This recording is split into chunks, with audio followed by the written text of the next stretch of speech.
I was still listening to like Russell Moore and TGC. 2020 hit, and it was just like, boom, I can't do this anymore. I felt like I was unsettled as a pastor with my own convictions. I needed to get clarity on that. I spent 2020 just deep diving on different issues like critical race theory, racism in the church, government overreach, all these kind of matters. And once I went back to the records, once I went back to church history, I was like, dude, tons of people have thought about this. Welcome to the Plain Speech Podcast. My name is Michael Clary. Today, I'm welcoming my friend Chase Davis to join me for a conversation about some of the big shifts that we've seen taking place in the Christian cultural landscape over the last few years, where we've seen high-profile pastors, churches, and Christian institutions drift away from faithfulness to the truth of Scripture. Before we get to that, though, I've got a couple of announcements I want to share with you. The first one is about the Worldview Youth Academy, where Christian teens can level up their understanding of life, culture, and faith. So at the Worldview Youth Academy, Christian teens will transform their worldview. It'll stimulate their critical thinking and also enable them to engage with like-minded peers. If you want to learn more about their curriculum and to hear testimonials from students, check out EzraInstitute.com and then navigate over to the Training Programs tab on the drop-down menu. Again, EzraInstitute.com and head over to Training Programs tab in the drop-down menu. There's also an early bird price of $50 off of the enrollment if you register now. The second announcement I have is about a conference being put on by King's Domain. And King's Domain is a ministry that was founded by myself and my friend Wade Thomas. And King's Domain is also the ministry that's behind this podcast, the Plain Speech Podcast, and another podcast that Wade and I do together called Current Reality Podcast. The King's Domain Conference, the theme is Gendered Virtue, Men and Women Who Take Dominion. It's coming up April 18 through 20 of 2024. And the conference is about helping equip you to live out Christian virtue as men and women who are on a mission together. I'm really excited about the speaker lineup. We got some great speakers coming. Joe Rigney, Michael Foster, Toby Sumpter, Shane Morris, Matt McBee, and myself will be the speakers. And if you want more information about the conference, I'll have a link in the show notes where you can check that out. So make sure you go there, and hopefully we'll see you in April at the conference. And with all of that, now here's my interview with Chase. I'm excited to welcome my friend Chase Davis on my first podcast interview. Chase, you get to be the guinea pig as I figure this thing out. That's great. I first got to know Chase when somebody on an Acts 29 message board posted a link to Chase's podcast. And I remember listening to this podcast and being really delighted and kind of floored, thinking, this guy gets me. He's saying the things that I have been thinking but didn't have the words for. So Foolproof Theology Podcast was a big blessing to me right during COVID, and a lot of the things Chase was talking about was super helpful. So I listened to these episodes and was hooked and been listening to this ever since. And I sent Chase a Facebook message and just told him, like, hey man, I love your stuff, keep it up, encouraging him. And we ended up connecting at Acts 29's annual conference in Denver that year, and have stayed in touch ever since. So I appreciate you coming on the podcast and spending some time with me today, Chase. Hey, super happy to. Thank you for the work you're doing, and thank you for the encouragement, man. It means a lot when I get messages like that. So really blessed by that. So glad to be here. Praise God. So I'd love to hear, just to get to know some of your backstory about how you got into ministry, got into church planning. Can you start there and just tell us how you got to go into ministry the way you did? Yeah, so I grew up in the church, in the Southern Baptist Church, a big mega church in Dallas, Texas. Was saved at an early age, baptized when I was 8. And, you know, when you're 8, your comprehension of the gospel is pretty childlike, you know? You just have faith. And then started going to youth group and became more convictional, and was going to a Christian school, and just started volunteering in different areas at the Christian school to lead Bible studies and worship. And that seemed to be something I enjoyed. I wanted to honor God. The Christian school did a good job of teaching us that we should honor God in anything we do. And so was doing that in high school.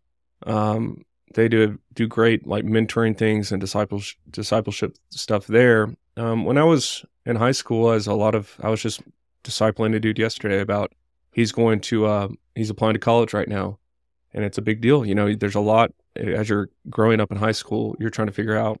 And so one of those questions was like, God, what do you want from me? What is it you want me to do with my life? And my first name is actually Joshua legally. And my dad wrote me a letter when I was young, kind of like telling me why he named me Joshua. And it was after the, character, the story of the man Joshua in the Bible. And so I was reading that story in high school, trying to discern the Lord's will. I don't know if you remember when you're a young Christian, one of the things you might do is, just kind of plop open the Bible and say, what do you have for me, Lord? There's not a lot of structure to the spirituality sometimes.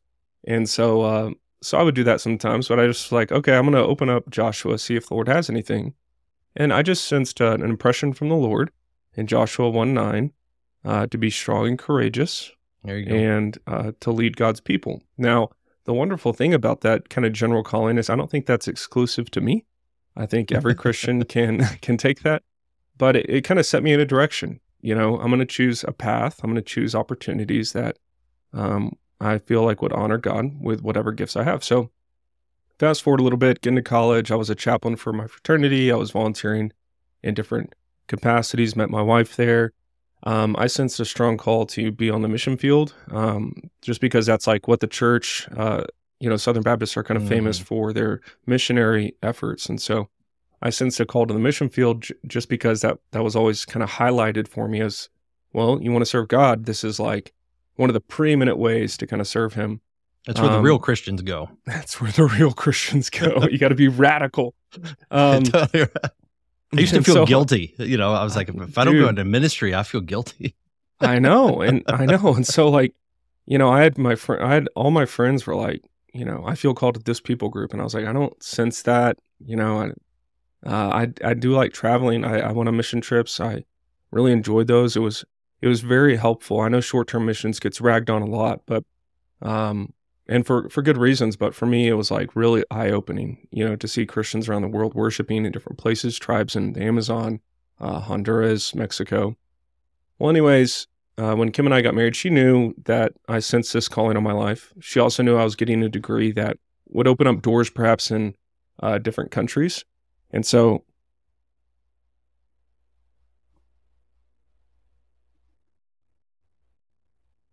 is that a demon that just wandered into the room there? Yeah. Go get out of here. I rebuke you.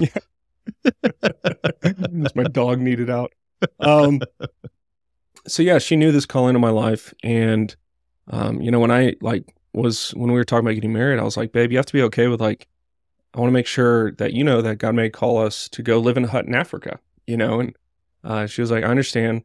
I think her request to me was like, as long as we don't live in a double wide somewhere, that's my requirement. I was like, okay, I think I can manage that. And so we started exploring opportunities. Me being young and kind of idealistic, I was like applying to go with Pioneers or Frontiers. I honestly can't remember which. And they have like a 3-year training program. I think it's in one of the states here. And they were like, we can send you to Pakistan. And I was like, okay, cool. And my wife is sitting there crying next to me on the sofa. And I was like, I think we're not on the same page. So after college, I was like, okay, we need to get aligned. And so we just moved to Colorado right after we graduated from college. Went up there to Gunnison, Colorado, met my friend Matt, who I didn't know at the time, but now we're best friends. And we planted our church together. But he was a pastor in Gunnison, and he knew kind of my desires, what I sensed my calling was, but I was just working construction. I wanted to go to seminary, and so he invited me to explore church planting with him. And so that's kind of how I got called into ministry. It was kind of always I'm going to try something. Kim and I did go to the mission field for a little while, about half a year, and that was not a great experience for a variety of reasons. One, because, do what? Where were you? We were in the Maldives, which is in the Indian Ocean. Oh, wow. So the way I had discerned it was Kim doesn't want to go, but she's open to being convinced to go. So what better way to convince one's wife than to find a beautiful island nation that has wonderful beaches, colorful water, and we get to teach English as a second language. And, I thought that would be a really great way to convince her. And it did not. And it was a refining thing for me. I kind of refer to it as a season in the desert of temptation, of trials, to prepare me for what was to come in Boulder. So coming to plant in Boulder after going to an Islamic dictatorship is feels like cake sometimes because, you can gather openly, you can share the gospel, you can speak the language. Over there, if you learn the language, you would get kicked out of the country. You couldn't learn the local language. Only 300,000 people in the Maldives speak Dhawahi. And if you learn that language, you get put on a watch list if you're a foreigner. So Wow. you couldn't even learn the local language. So yeah, it was an intense time, but that was kind of how I got called into ministry. Started seminary the same week we started gathering with some people who were already on the ground here, doing gospel work, and haven't looked back since. I say that. I have looked back since. I have constantly gone to the Lord and been like, is this really what you want from me? And kind of like what you talked about with guilt and being a ministry, it's like early on, I felt like I had to. I'd be a bad Christian. And of course, any Christian who disobeys the Lord, that would be not what you should do. However, I think many people get into ministry and they feel a sense of burden from the Lord that may be a little bit exaggerated to where it's like, God's going to be mad at me if I do something else. And that may be true in certain circumstances, for sure, as far as your vocation. But for me, about 6 years ago, it was kind of this revelatory moment where it's like, no, I'm choosing to do this. I'm not just doing this because that's what I have to do. I want to be in ministry because I really do enjoy it. I'm good at it and matches my skill sets. And so choosing to be in ministry was kind of a big shift in attitude towards what I do here at the Well. Yeah. I think a lot of people go into ministry or they do something for the Lord, and there's mixed motives initially, and the Lord sanctifies the motives over time, and they get more and more pure as you get more involved in the work. I know that was the case for me. There's been a lot of, I was driven by guilt, a fair amount, and it's just been a matter of sanctification throughout my life of being motivated properly rather than just a lot of this guilt and I'm doing things out of raw duty. But the Lord has done that. I mean, over time, I've gotten to be a lot more, just felt more freedom and joy in what I'm doing for the thing I'm doing, and not just being driven by some sense of duty. If I don't do this, then God's going to be mad at me or something. So, but there's a lot of guilt in the evangelical world. You mentioned, I don't know if you're specifically thinking of the Radical book, but yes, I remember you were. When I first read that book, I felt horrible. I was like, I am a terrible human being. I'm a terrible Christian if I don't do it exactly this way. And what was weird is I knew it was wrong. I knew I disagreed with it, and I knew this was guilt-inducing, but I couldn't resist. The feeling was still there. I couldn't control that guilt feeling. So that ties into what I wanted to ask you next. Whenever you got into ministry, who were some of the biggest influences on you? Were there big names or movements that shaped your thinking about ministry and church and being a pastor? Yeah, so when I first got into it, I mean, obviously the people in my life, like a Bible teacher in high school named Hank Harmon, who also worked at Kanakuk camps where I was a camper and then was a counselor there for a summer as well. That had a big influence on me. It's just broadly evangelical, competitive, all that kind of stuff. Growing up in the church, Pastor Jack Graham down at Prestonwood had a big influence on me in terms of just passion for preaching, for proclaiming, the need for salvation. And then besides that, it was kind of weird, growing up, there wasn't a lot of our friends today are way into Calvin and the Reformers or the Puritans or Augustine or whoever it may be. I wasn't familiar with a lot of that. You kind of get just pop Eva literature. And so I had read one John Piper book and I was kind of like, okay. And I wasn't a Calvinist at the time, so I didn't really get it. But I was reading a lot of different stuff from Bonhoeffer. I mean, I read The Cost of Discipleship. These were just impactful works in my early Christian life before I got into ministry. So just this kind of big emphasis on evangelism, saving souls, missions, that kind of stuff was really huge for me. I remember when I was in college, Kim and I were engaged at the time, and I was at a bookstore and I was like, "Hey, Martin Luther, I've heard of that guy. I should read a book by him." And so I picked up a book on Luther, and I was kind of like, "Man, this is like, one, it's hard to read, but two, like, this is really different than the church I grew up in." And so I think those were some of the big influences. I'm convinced the biggest influences, while we all love books, myself included, I have lots of them. I think the biggest influences are the people in your lives that you're kind of like conversing with on a regular basis, day to day, especially people you're like that are seeing you in person. And so my parents had a big influence on me theologically. And then just kind of the legacy of my family. My granddad was a Assemblies of God minister. All of his brothers were the same.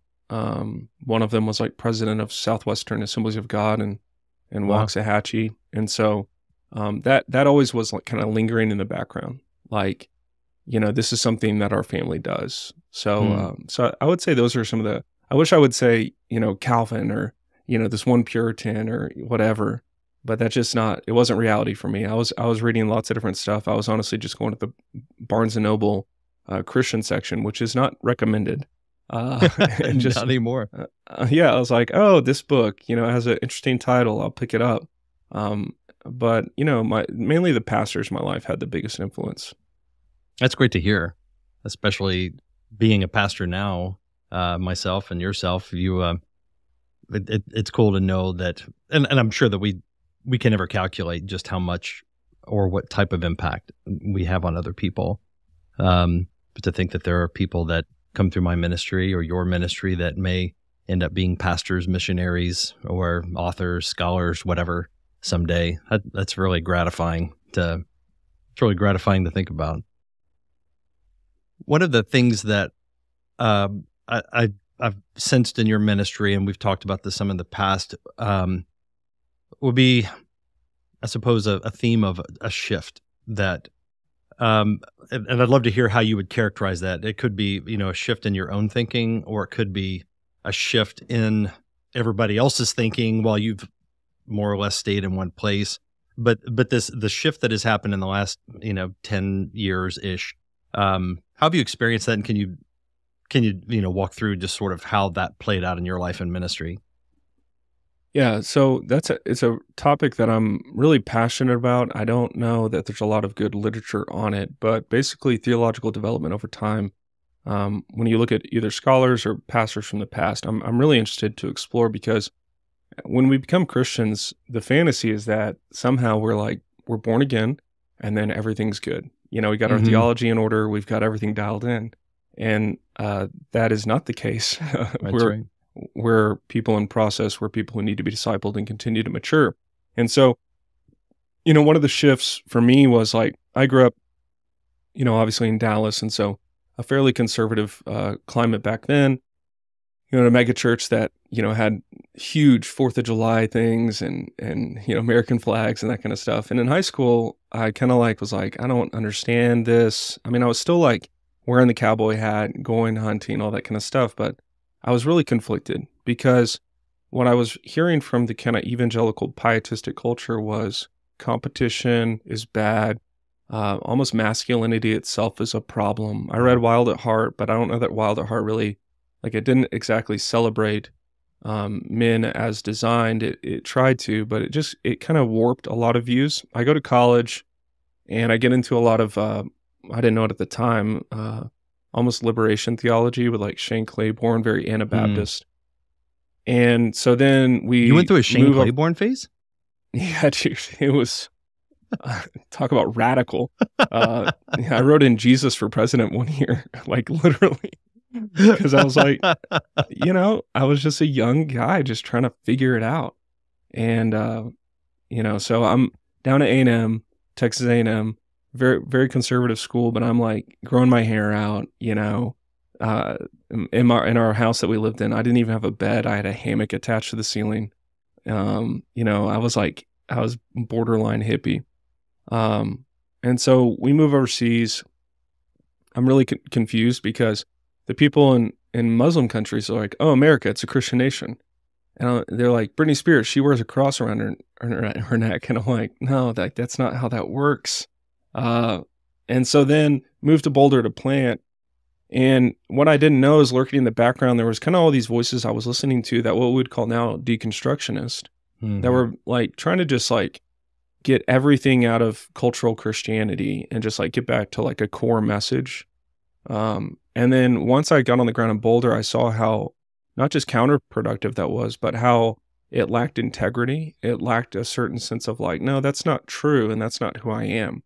It really, I mean, to be honest, like when I moved to Boulder and we planted with Matt and the team, my mindset was as a missionary. And so I was thinking like, if I were to go to a Muslim country, what would I wear? What would I eat? What would I, and so like it like one of the big turning points, I know this sounds stupid, but like, I was like, well, if I want to contextualize the gospel here, I should probably drive a Prius, wear a scarf, and go hang out at this liberal coffee shop.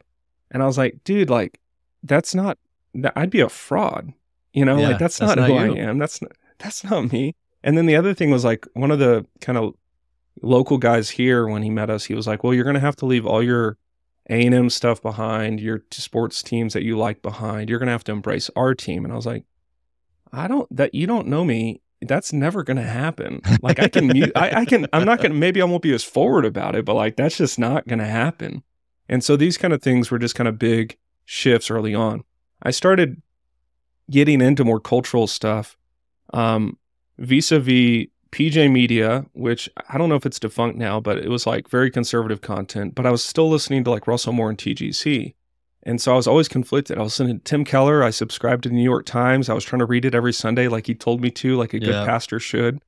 And yet I was still listening to all this like conservative content. I was going to Denver Seminary with Doug Grotice, who's the most conservative he was. He's since announced he's resigning there and moving on. But he was like Francis Schaeffer, Nancy Piracy, making us read all this stuff. And so I'm going through this like crucible time theologically while we're planting, which I think was really interesting because it applies your theology almost immediately, which can be dangerous because I was going through cage phase. Yeah. And so I was like meeting with a bunch of dudes and it wasn't going well in the conversations. But one of those guys is an elder at our church now. So, it worked out. But up until like 2016, I was kind of like still trying to figure it out. And then 2020 hit and it was just like, boom, like I can't do this anymore. I felt like I was unsettled as a pastor with my own convictions. And so I needed to get clarity on that. I spent 2020 just deep diving on different issues like critical race theory, racism in the church, government overreach, all these kind of matters. And once I went back to the records, once I went back to church history, I was like, dude, tons of people have thought about this. Tons of people have thought in a different way than what I'm being told. And I think other people should know about that.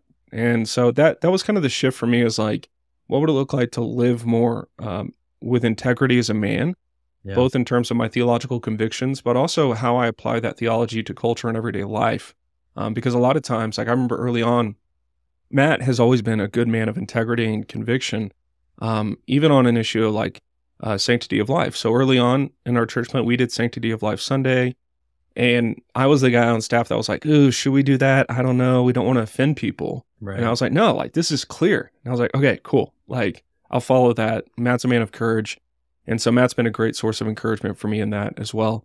But those are kind of some of the shifts where like, man, I just want to get historical. I want to be faithful. I want to trust the Lord with the fruit. I want to try to save souls, win souls for Christ, as Southern Baptists might say. But it just became more like, dude, I'm just going to be honest with what I'm thinking, and I'm going to do so publicly and let the chips fall where they may. And so that's unsettled a lot of people, but it's also been encouraging a lot of people too. Some people will come up to me and be like, well, surely no one's coming to your church that's new. And I'm like, no, we have new people every Sunday. And then other people will be like, well, I'm concerned about your online presence. And I'm like, well, other people are greatly encouraged by it. So it's kind of a perception game, like, I don't know what you want me to do with that feedback. I'm hearing you. I can always grow and learn.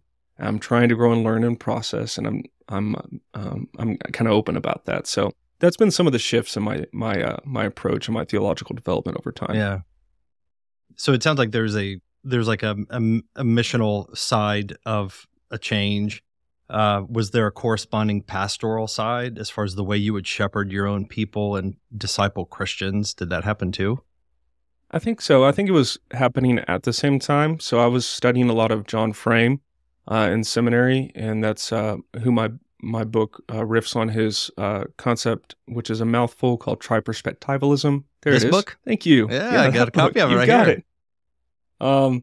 So yeah, I was like reading that at the same time. So the way I pastored people, the way we pastor people at the Well, we were always trying to like figure out how to do that well, and like what the proper place of authority is for a pastor, what he should be speaking into. One of the biggest pain points for me as a pastor has been when people choose to kind of just leave for whatever reason. You don't have a youth group. I disagree with Calvinism. I don't like you, whatever it may be. And so that also was in that mix of change, was like, these departures are taking too big of an emotional toll on me. And I think that something is wrong with me because of how much time I'm exerting, wondering, how could I have done that different to keep them at my church? And I think when a pastor's in that place, it creates a lot of problems because instead of viewing the ministry as like, I'm choosing to be here and I'll be here as long as I can and try to be faithful with what I got. And if people choose to come or go, it's not my necessarily purview. If that's an attitude, you can be in a healthier spot. But if you're constantly trying to please people or figure out like, oh man, let's start a youth group. If you're constantly trying to start programs to keep people, all that kind of stuff, it really creates a lot of pressure that I view as really harmful for just pastors as people relationally. And so the approach to discipleship and forming people, I would say it's changed, but not too much. Like, we've always been like, I remember meeting with a guy early on, and this was probably too dramatic, as I can tend to be. But, I told him, he was a little bit younger than me, and I was in seminary, and I was like, hey, so like part of the discipleship is I'm going to tell you what you should think about the Bible. And he was like, you can't tell me what to think about the Bible. And I was like, I'm confused. Like, I thought that's literally part of what we do. It's like, help you think clearly about the Bible. I could have probably phrased it better. But even early on, that was kind of my temperament. It's like, no, I'm a pastor and I'm discipling people, making disciples, helping to build up the body. So I don't think our discipleship has changed all that much. I would just say it's more mature. It's more, I would say it's more loving and more kind, and how we apprehend the maturity of people, and then how we receive questions or challenges, and then how we shepherd people along the way. It just has less of an edge in the sense that like it's not as immature. It's more like, no, we're not going to have women pastors at our church. I understand why that may offend you. Happy to talk about it with you, instead of just kind of like caveating and nuancing it to death. So I would say that's a change that we've seen. Yeah, I think one thing that is I never heard much about, if anything, in seminary or since, is, and so it's something I've just had to discover on my own, is just my own. You touched on this earlier too, the idea that as pastors we grow also. It's like our job is to help a group grow, the whole church, but there's also our own growth that we go through, and that means that there will be convictions that can shift. And I mean, obviously, it's not good if you have radical changes. Right. If you go from Calvinism to Arminianism or something, an extreme change. But there's going to be things that we're ignorant when we're young, and then as we get older, preaching through the Bible will do this for you. You're forced to deal with different texts, and that will shape your ideas. And then you end up sharing what you're learning. You're preaching your convictions. And you couple that with what we experienced over the last 5-10 years, massive cultural upheaval. And I knew massive cultural upheaval was happening as it happened. I remember in 2008 feeling very conflicted because, on the one hand, I went through like a critical race theory phase, and I was never like fully into it and understood all the lingo, but there was a compassion within me that had been weaponized, and I didn't realize it, and a desire. I totally believed the narrative of Black people being oppressed and that sort of thing. And that's not to say that there isn't real racism that happens, but but on the whole, it was overblown in my mind, and I felt compelled to do something about it. So in 2008, I knew the policies of Barack Obama. It's like he's a Democrat and he believes all the things that Democrats believe, and it was wicked. And yet, I wanted to believe that this would represent a positive step forward for Black folks in the country to like, okay, we can now get over this scourge of racism and slavery in our country, and this would be maybe this is the price that we pay for moving forward. And so I remember feeling depressed when he was elected, while also wanting to believe the best and be hopeful. And then realizing over the next 8 years that he was exactly who I thought he was. And racism, the things just got worse and worse. The narrative around race and the hostility, racial tension and hostility grew worse and worse, only to where now you would, it's hard to imagine that things are so much better now by objective measures, but the perception is so much worse. And so as I watched these things unfold, a couple things were happening. One was I started to realize things aren't as I thought. I've read the books. I did the work, as they say. I did the reading, and I listened to voices of color and all of these things. And the more I understood what was really happening, the more I didn't believe what we're being told. And yet, I was firmly entrenched in an evangelical subculture that bought into it, and to some degree bought into it because they saw me buying into it. So now I'm like, okay, I've got to back us all out of this corner that we'd been put into. And as you start to challenge narratives that you previously held, it raises the anxiety level of the people that are in your church, such that they are now upset, triggered, and then you're having to deal with the changes in your own theology, help other people work through how they're processing those changes. And some of them are changing with you and others are resisting it. And then it creates this pressure cooker environment where it's going to explode. And you would hope that there would be some welcoming of a pastor. It's like, hey, I see things more clearly now, more biblically now, and I can demonstrate from Scripture that change and articulate it.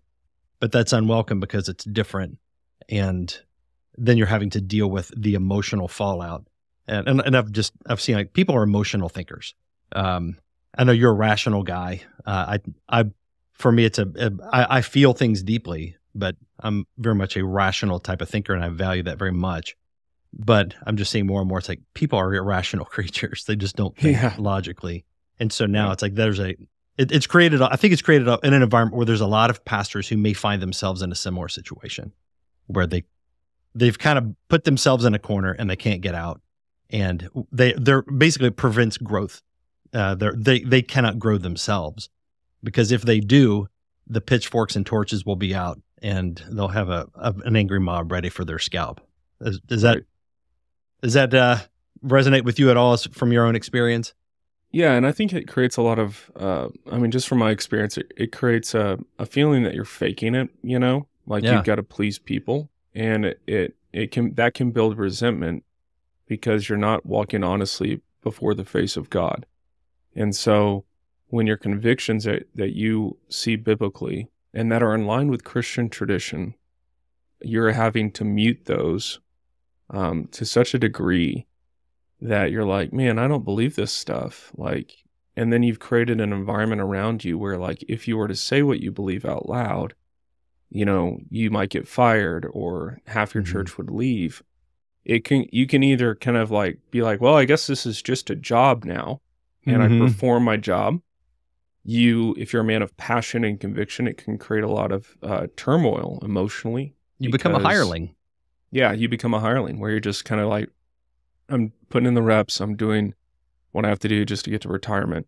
And I think that's really, I would call it wicked. I want to have more compassion for those guys, but at the same time, that's a pretty wicked thing for a servant of the Lord in a pastoral position to be in, is to not be truthful with the comprehensive nature of Christ's lordship. And so, I think I see a lot of pastors wrestling with that. It's like, okay, now I see but what do I do about it? So that's a huge question. It's something that we wrestled with at the well. I probably was kind of more like fire, ready, aim in terms of my approach, which is funny because that's always been Matt's temperament in terms of like starting new things. But on these kind of matters, that was kind of my temperament, was like, man, like I'm just going to go for it and we'll see what happens. Yeah. And I learned a lot along the way. So you can pay a heavy price when you do that. Yeah. I think that's the same phenomena that we're talking about here. It can happen in a local church, and that's where it's most personal because the conflict lands in your living room, where it's like I've performed your wedding, or I baptized you, I led you to the Lord. I've watched your children grow up. You met your spouse here. Like whenever it lands there, and there's the cost of conviction and believing things that are unpopular, and they're unpopular largely because the truth is opposed and driven out in so-called conservative evangelical institutions, like Gospel Coalition, Christianity Today. They're trusted sources that stand opposed to the truth, and you're trying to articulate truth. And these people that you know personally are reading and listening to these resources that are saying something opposite of what their local pastor's saying. And so now there's this great cost relationally of standing for a truth, knowing that my good friends are going to be very upset whenever they hear I believe something that they have been told by Russell Moore is evil. And I think that makes what's happened in the last few years especially tense, because there's hardly any church that hasn't had to deal with this in some level. And then I'm thinking, if you extrapolate that, it also happens institutionally, because I know it's happened in seminaries. I know at Southern Seminary, which is that's where I graduated from, Southern Baptist Theological Seminary. A lot of controversy about some of the professors there had spoken positively about critical race theory. And so I'm just curious, like, if you could speak to what you've seen institutionally with, big, well-known, trusted, respected institutions, and they've kind of either failed or have been sliding away from orthodoxy, and to where now they're causing harm. Can you speak to that some? Yeah, and I could go off on that for a long time. I think when I first started noticing it in seminary was like when I wasn't allowed to use Matthew Henry as a commentary in papers. And Really? Like it was not seen as a respectable source. And so it was very much like, what is the literature in the last 50 years? And I was like, that's suspicious. Like what's that about? But it didn't make me suspicious enough to go, okay, because they're smarter than me. They've got PhDs, so right. I guess they know things I don't know. So, my seminary, I've seen that where they just kept, shoving these narratives forward about race, and I've only noticed it once I look back. I can notice it more, but in the last 4 years, where it's like we're going to put out a statement on George Floyd and Black Lives Matter, and not just a statement, but confess our complicity in systemic racism. And then, where rubber meets the road for us is, I had publicly kind of in our church and online celebrated a guy like Russell Moore.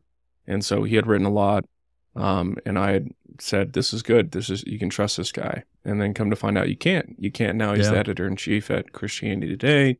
Now I've got people in my church listening to The Rise and Fall of Mars Hill. And so that's kind of where it's right on the ground for a pastor, where I'm sitting in a meeting just last week and I'm like talking about this kind of stuff. Like, why are y'all doing podcasts? Why are y'all doing this stuff? I'm like, because we're trying to like show you what the Bible teaches in a more comprehensive way. So I brought up the example of Clary, someone that I used to listen to a lot.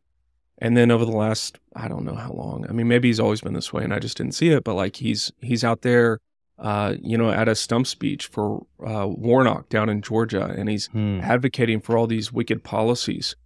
And so I'm warning this guy in a meeting, and he's like, well, I've been listening to Lecrae's podcast. And I was like, that right there is why we're speaking, because you guys in the pews, the people in the pews are being fed this content. You're being fed from the Gospel Coalition, from news sources, from something that claims to be partisan. Like one that popped up in the last 6 years was like something, I think it's called the pour over or something like that. Yeah. And it's like, supposed to be this. I'm familiar with that. It's like a daily briefing. Is that? Yeah. I used to subscribe to it, and I got so turned off by it because everything was this winsome third way approach to the news. Everything. Yeah. And I even knew that before. You can sniff it out. And before I even went on like a screed about, third way winsomeness, you could sense it. You could just see like what they're reporting and like, well, that's not fair or factual. You're just trying to find a middle. And I don't think that's what Christians should do, is just try to find a middle. And so, you see these institutions, and I think one of the biggest things, dude, is like these major institutions with billions of dollars of a group like World Vision, having a department of diversity and inclusion, that kind of stuff. And Christians just naively give to them, supporting policies that are contra-biblical, even though the organization claims to be advancing good things for the name of God. They're implicitly baking into their system and their gospel message wicked ideologies. So it's like $1 billion industry, billions of dollars invested in these Christian institutions. And then Christians are being fed it. The publishers are publishing books. InterVarsity's publishing books like Can White People Be Saved? And you're like, what? Like these major, powerful, money making institutions that are feeding our people books that are supposed to be trusted are just, they're not only abandoning the field, they're giving the enemy ammunition, and they're leading sheep astray. And I was like, that's what animated a lot of my angst, and hopefully more of it was holy than unrighteous.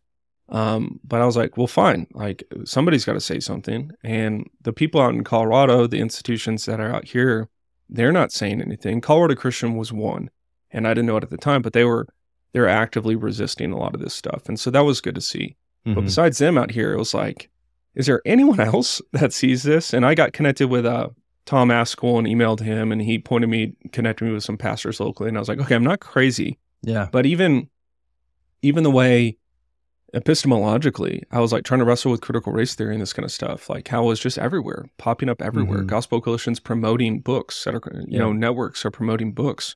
I was trying to wrestle with, okay, if I'm going to be of the opinion that I dump the entire thing because it's wicked, what else am I going to dump? What else?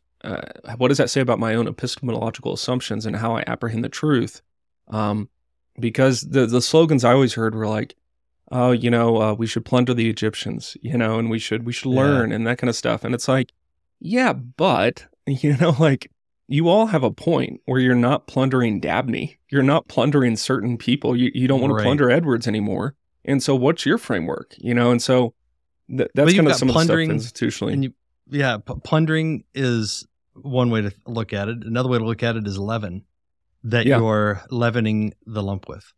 And so if you leaven your church or your seminary or whatever with a little bit of critical race theory, it will spread. And I think at the institutional level, you've got the thing that nobody really talks about is that there are personal interests involved where it's easier to just go along. I think liberals, progressives pushing the agenda, they tend to be highly irrational, emotional people that get very angry and they make a lot of noise when they don't get their way. There's an immaturity that is behind progressive liberalism. And so it's easier to just go along. Let's let them have their little DEI department. Let's let them, have a chapter in, this book. Well, they can write an essay promoting their thing, but it's otherwise a conservative book, whatever. You accommodate and you appease because you want to keep the peace. You don't want to create problems. But when you do that, you're leavening the institution, and you're lending. If you have a conservative reputation, you're lending that conservative reputation to ideas that are unworthy of it, and then unsuspecting people read or consume that content through that respectability and credibility that you've earned as a conservative institution. And one of the things that really it angered me. My thinking can be corrected all the time, and I expect that. I'm used to that. I value that. But it angers me whenever I encounter something that I feel like I've been duped and misled. And there's a lot of institutions and leaders that I felt I trusted you, and I followed you into things that I was ignorant about because the things I did know about you were trustworthy.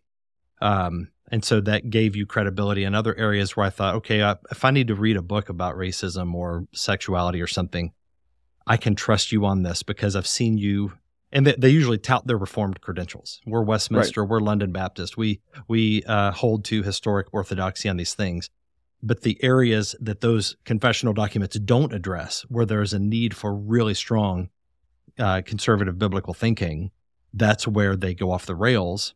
And whenever I've seen it's like, okay, you pulled me into this, and you did it because you wanted to. I don't know exactly why, but what I sense is that this gets you a byline in the New York Times, or this keeps things pleasant around the home or in your church. It's an accommodation to worldliness. Yep. But that filters out. That affects thousands and thousands and thousands of people that are led by pastors who read this material. That sort of thing really frustrates me because it's like there's so much error that has infected so many institutions, and now so many of them are compromised, maybe beyond repair. I don't know that authoritatively, but what I sense, it's like there's all the cultural apparatus and the incentive structures within institutions are built towards compromise and incentivized towards compromise. And faithfulness, the cost gets higher and higher for anybody to speak out. And it seems like it's reached a tipping point to where it can't, they've reached a point of no return. Yeah, there's a lot of that. And I think that one of the big issues for the day is like what institutions are worthy of reform and which ones just need to be torn down. And I know Christians don't like to think that way. They want to think that everyone is a friend, everyone's a work in progress, anyone that's lost, it's just an opportunity for God to save them and display his mercy. And that's a genuine, Christian belief. At the same time, we have to wrestle with the parts of Scripture in the Old Testament and in the New Testament and Revelation where God judges. And so, there was some talk of like my institution, Denver Seminary, can it be reformed? Can it be brought back from this? And it's just become radically apparent that there's no interest in that. And, oftentimes it's funny, institutions typically do not think they need to be reformed. They typically will resist anyone who tries to, change anything. And so, I think it's just really important to assess things soberly, where you put your effort and where you kind of want to see reform happen. That's why I think the Southern Baptists are a great opportunity for reform. It's democratic in a way that maybe too democratic, but it's the kind of the nature of the institution. And so I think that it's like an organization that's just really ripe to see another conservative resurgence, so to speak, where you have a new generation of leaders coming up that are not duped. They kind of see, but whether they've seen behind the curtain or they just know biblically, I've been told a lot of lies, I'm going to get involved. And so the SBC being like 11 million people, in America, this is a major institution that's a huge and they have opportunity. Assets. They have huge assets. Yeah. So some institutions, it's a website, it's a board, they publish something, but they don't own property, they don't have history or tradition. Whereas the Southern Baptist Convention, there are real hard, tangible assets that we just don't want to let the liberals capture. So, how do you how do you think through that as far as what institutions should be recaptured and you should try to reform them? And what's the alternative? Is it just burn them down and try to accelerate their demise? Yeah, right. There's a lot. I mean, so one theory, and it's a good one, I think all three of these can be legitimate. One is to build just parallel institutions. So, schooling is a great example. Just start Christian schools, put all your kids in Christian school, pull them out of the public education system where they're teaching about these horrible ideologies, the gender unicorn or whatever. and start parallel systems and you could take that as far as commerce too. Start Christian businesses, start Christian business networks, all that. Another is find the biggest target and see if there's enough of you guys that can cause a holy ruckus in it to affect change. The problem with that is a lot of times the people that are already attached to the institution have too much invested in it. It's like the sunk cost fallacy, where they're like, they don't want to cause a ruckus. They're uninterested in rocking the boat. They have friends that are on the board or whatever it is. But I think finding big, it's too costly for them. That is their conclusion. It's going to cost too much to to fight back. Yeah, absolutely. And so you'll get that. The other one that I think actually, it's funny, when I look back on the faithful presence model, I think this was actually the model. They were actually trying to adopt the leftist playbook, and they wouldn't have said that. And I don't even know that they're wrong in it, that if you will be faithful over time, you can ascend to positions of power and affect change. Mm-hmm. This is just like exactly what the left did over the last, centuries, the long march of the institutions. That's just the left's version of the faithful presence model. And so the problem now today is that the left has the levers of power, so to speak, and they have the control. And so they're going to be able to sniff you out. Back in the 60s and 70s, it was like, well, you're a lesbian, but we're not going to punish you for being that. And you can come in and teach and advocate for your positions. Now it's like, if you're a Christian and you want to advocate for those, we're not even going to hire you. If you went to Colorado Christian, if you're a professor there, and now you're trying to apply at University of Colorado, you're not going to be hired here.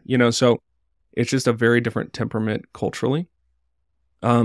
But I think there is an opportunity for exposure. A lot of people will have problems with discernment blogs, and I think there's good caution there. There's good sober kind of assessment, like, hey, that can be unhelpful. At the same time, when you have so much corruption on such a wide scale, these things become necessary to expose more people to it. I remember my brother texted me one day and was like, hey, what is this blog I'm reading about David Platt? Can I trust this website? And it was kind of a website that had a ton of ads on it, and I read the content. I was like, it's legit. Like, they're literally linking to sources that Platt has said. So it may not look pretty. Some of the language in it may be a little too incendiary, but if it's true, it's true, and we got to reckon with that. And so there's also that kind of like high level exposure, like put out there what they're doing and make it known publicly, because a lot of Christians are just living in ignorance and they don't know. Yeah, I think the faithful presence model that you were describing there, I don't think it works. I don't think it could work equally in both directions, because the nature of conservatism is very different than the nature of progressivism. And we make the mistake of thinking that we're playing the same sport. So it's like you've got, I'm a Cincinnati Bengals fan. So it's like, okay, so I'm the Bengals and my opponent is the Pittsburgh Steelers. We're playing the same team or same sport, same field, same rules, and we're duking out to see who can win. Is it the conservatives or is it the liberals? When the liberals are playing a different game. The conservative game is maintaining continuity with the past. We want to conserve something and prevent it from changing, or at least whatever changes that happen need to happen very slowly, deliberately, and for a good reason. Whereas progressivism wins by accomplishing change, even change maybe not in the direction they want, but change is their agenda. So it's a different kind of animal. Like, I'm trying to hold this thing together. So it's like, if you want to topple a tower, you can knock it down this way, or you knock it down that way, or the other way. It's like you can knock it down any number of ways. It's like the youth group illustration. It's easier to pull somebody off the chair than to pull somebody up onto the chair. And that's the way temptation works. And progressivism is inherently destructive. It pulls down things that others have built. So that's why liberals tend to not be as good at building institutions, but they're good at capturing them. And conservatives do what you suggested earlier, which is we have to build parallel institutions, but then we have to build them in such a way that they're anti-fragile and they can resist future incursions of progressivism into those institutions. It's a very difficult thing to accomplish, and it's something I've been trying to think through for myself. Even in my own church, I'm like, how do we protect this thing from getting toppled over in any number of directions. What might be the next issue? Because like progressives can come at you with critical race theory. They can come at you with feminism. They can come at you with support for Ukraine. I mean, or COVID or government Romans. It's like, what is it? It doesn't matter. As long as they knock you off your balance, they can successfully bring in this ideology into your institution. And it's very difficult because a conservative has to defend on all fronts. Does that make sense? Yes, it does make sense. One of the things that I don't think Christians have sufficiently explored are tactics which I think historically they would frown upon. For example, there's another Baptist organization in America, the American Baptist Church, and it is also structured ecclesially like the Southern Baptist, very democratic. And so they have churches all over the place that are congregationally governed. There's talk about Reconquista, I think that's how you say it. But this is a tactic that, like, when you say it out loud, Christians kind of go like, oh boy. But you could literally take 100 Christians into these 9 American Baptist churches, become members, take it over, fire the liberal pastor, and put in your own pastor. And I think that's the kind of stuff that Christians get a little squeamish on, that I'm curious if there's more interest today in that than there might have been 5 years ago, because it's seen as kind of a dirty move. But that's exactly, I mean, I don't necessarily think it's unbiblical. I'm trying to rack my mind for a scripture to say can't do that. But it's a very easy thing to, like, just practically speaking, you could do that next Sunday. It could be shrewd. I mean, that's a shrewd move. Yep. I think like conservatives, we have a larger set of convictions and virtues that we want to uphold, and liberals, they run rings around us by just using our virtues against us. It's totally. Like conservatives won't do this thing that would seem way beyond the pale, but liberals will. Like they will totally capture, a church or an institution using the means you're describing if they could. Whereas conservatives would resist doing it because we are constrained by our own virtue. Right. And so I think it is we have to think very carefully and ethically to determine. It's like what is permissible and what isn't. Like what you describe, it doesn't jump out to me as being just totally off the table. Right. I think there are ways that it could be on the table because it's like you're just using the system that's put in place for a purpose that it was established for, which is like right. You have members and they can vote leaders in, vote leaders out. That's why it's there. Let's use the system in play. We're not cheating. We're just using their system, against liberalism. Yep. Yeah, it's interesting. I mean, the analogy is kind of like if you imagine churches are like a ship. We're all boats. Your boat is in Cincinnati, mine's in Boulder, and that ship has guns. It has the ability to do things. Mm-hmm. And if you embrace kind of a piratical in a holy sense, piratical as in piracy. Yeah. Did you just coin that word? I've never heard of piratical before, but I like it. Piratical. Here we go. Yeah. So if you want to, if you can look at that, because the pirate is an interesting figure, and you can look back on sermons and study Cotton Mather and other people who had to minister to pirates and try to save their souls. But the pirate goes against the world. He's ungoverned by kind of the ruling thing. He goes out on a boat in the ocean and does what he wants to any nation, to any people. And so he's kind of against the world. There's a corollary in Christianity, right, where we're against the world. And Christians haven't grappled with the fact, I don't think, that one, they have enemies, and two, those enemies have institutions, and three, those institutions are probably right down the street. And this isn't a call for any kind of arms or anything like that. This is just a call to apprehend the truth and think clearly about the situation at hand. These are institutions that are hanging transgender flags on historically Christian churches. These are enemies. Yeah, you can still, you should pray for them, you should love them, but you should also view them as such, meaning that you don't want them to be in your town. Like they're definitely that way with us.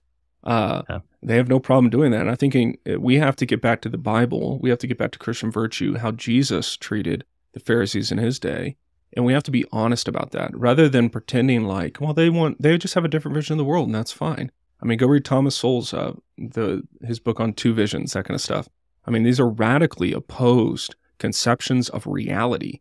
And so unless Christians can embrace a bit of more piratical view of how they go about starting fires, attacking the enemy, all that kind of stuff, then we're going to continue to see conservatives retreat, start parallel institutions, those institutions get taken over, and we need to be more offensive, I would say. And not for the sake of being offensive, but for the sake of the truth of the gospel. Just say what the Bible says plainly. So that would be my encouragement. Yeah, that's great. Christian piracy. Yeah. Is that better than Christian nationalism? Christian piracy? Maybe. Who knows? That's good. Well, I appreciate your time spending this hour having a conversation with me, Chase. It's great seeing you again. Good talking to you and just hearing how you're processing some of these things, because my mind is right there with you. So what is, for people to track with you in terms of online presence, writing, what's a good place to keep in touch with you? Yeah, I publish all my stuff over on my Twitter. Anytime there's a new resource, you can go to my Twitter. My username is jchasedavis. You can always go to my website and find links to various things there, jchasedavis.com. Pick up my book, Trinitarian Formation, on Amazon. And you can go to our church website, boulderwell.org, to keep up with any sermons or content we're producing there. So those will be a few places you can go to check stuff out. Yeah. I really appreciate what you're doing. I appreciate your co-pastor, Matt Patrick, is also a friend. You guys are doing good work. Keep it up. And thanks for joining me today, Chase. This was great. Thanks for having me on, man. Thanks for tuning into this episode.